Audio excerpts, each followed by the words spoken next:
আসসালামু আলাইকুম বন্ধুরা। আসসালামু আলাইকুম friend, welcome to our new video. আর কেমন আছেন আপনারা? নিশ্চয়ই জানাবেন কমেন্টে। আলহামদুলিল্লাহ, আল্লাহর দয়ায় আমরা ভালো আছি। আর এই দেখুন, আমি একটা শাক নিয়ে বসে পড়েছি। এটা অনেকে জানেন, আবার অনেকে জানেনও না। এটা হচ্ছে সুষ্টি শাক, এটার নাম। আর এটার অনেক পরিমাণে উপকারিতা আছে। এটা খেলে নাকি খুব ভালো ঘুম হয়। আর এমনিতেই জানেন তো, সবুজ জিনিস খাওয়া আমাদের শরীরের পক্ষে কতটাই ভালো।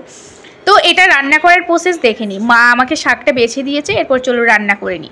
এটাকে প্রথমে আমি একটুখানি রসুন, একটুখানি সর্ষের তেল আর নুন দিয়ে শাকটাকে আমি সিদ্ধ করে নিয়েছি। এটাকে কিন্তু ভাজবো না।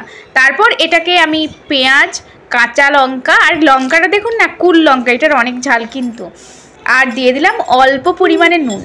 তারপর এটাকে ভালোভাবে চটকে চটকে মেখে নিচ্ছি। আর একটুখানি সর্ষের তেল অবশ্যই দিবেন, কাচ্চিখানি মাস্টার্ড অয়েল।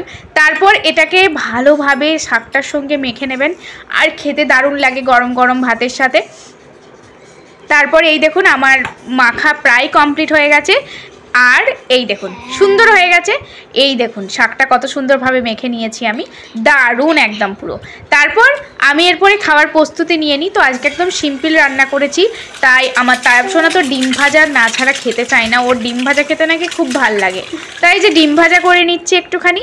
আর এই দেখুন, ভাত রেডি করে নিয়েছি। আজকে হয়েছে ঝিঙের ডাল, আর এই যে শাক, আর তার সাথে ডিম ভাজা, আর দই নিয়ে নিয়েছি বাটিতে। তারপর চলুন আমার তাইয়েব সোনাকে খাইয়ে দিই, আর আমরাও খেয়ে নিই। বাই বাই বন্ধুরা। ভালো লাগলে অবশ্যই ভিডিওটা লাইক এন্ড সাবস্ক্রাইব করে দেবে। দেখেছেন, লাইক অ্যান্ড সাবস্ক্রাইব বলতে কিন্তু আমার তাইয়েব সোনা সবার আগে এসে বলবে। তো অবশ্যই কিন্তু লাইক অ্যান্ড সাবস্ক্রাইব করে দেবেন বন্ধুরা। Bye bye. Bye bye and